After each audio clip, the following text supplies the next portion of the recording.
মার্কিন president Donald Trump দাবি করছেন হামলায় মৃত্যু হয়েছে ইরানের সর্বোচ্চ নেতা আয়াতুল্লাহ আলী খামেনির।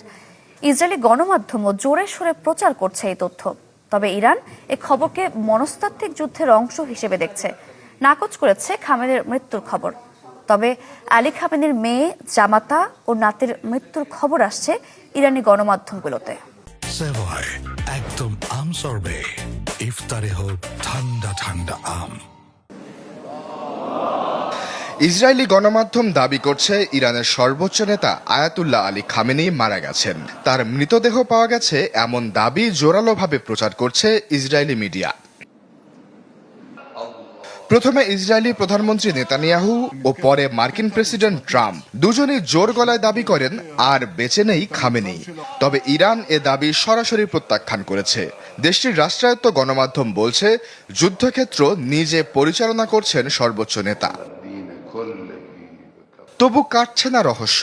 অনেকের দাবি খামেনির নিজের গলায় কোনো বার্তা না আসায় তার বর্তমান অবস্থা নিয়ে জন্মাচ্ছে সংশয়। ধারণা করা হচ্ছে তার সাথে যোগাযোগ বিচ্ছিন্ন তেহরানের। খামেনি বেঁচে আছেন কি নেই সেই উত্তর এখনো অনিশ্চিত, কিন্তু নিশ্চিত যে ইরানের নেতৃত্ব কাঠামো এখন ইতিহাসের সবচেয়ে বড় সংকটে। ৮৬ বছর বয়সী খামেনি ৩৫ বছর ধরে শাসন করছেন ইরান, যা তাকে বিশ্বের সবচেয়ে দীর্ঘমেয়াদী কর্তৃত্ববাদী শাসকদের একজন করেছে।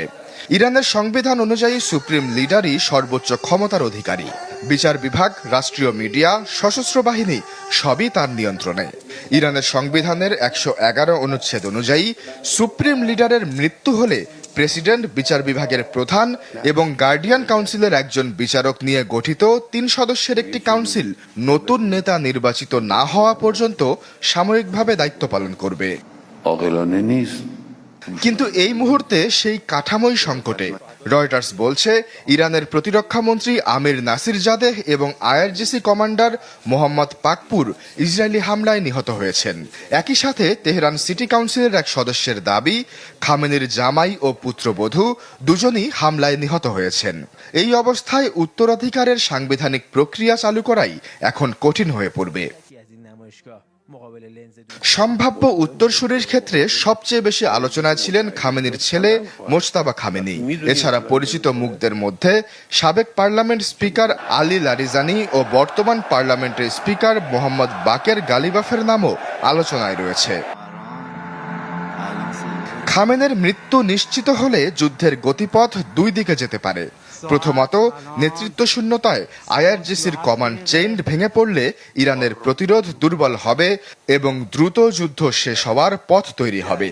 দ্বিতীয়ত, আইআরজিসির কট্টরপন্থী অংশ নেতৃত্বকে শহীদ ঘোষণা করে আরও তীব্র প্রতিশোধমূলক হামলায় যেতে পারে, এমনকি রাসায়নিক বা পারমাণবিক অস্ত্র ব্যবহারের আশঙ্কাও উড়িয়ে দেওয়া যাচ্ছে না। আশ্বাস চৌধুরী, চ্যানেল 24।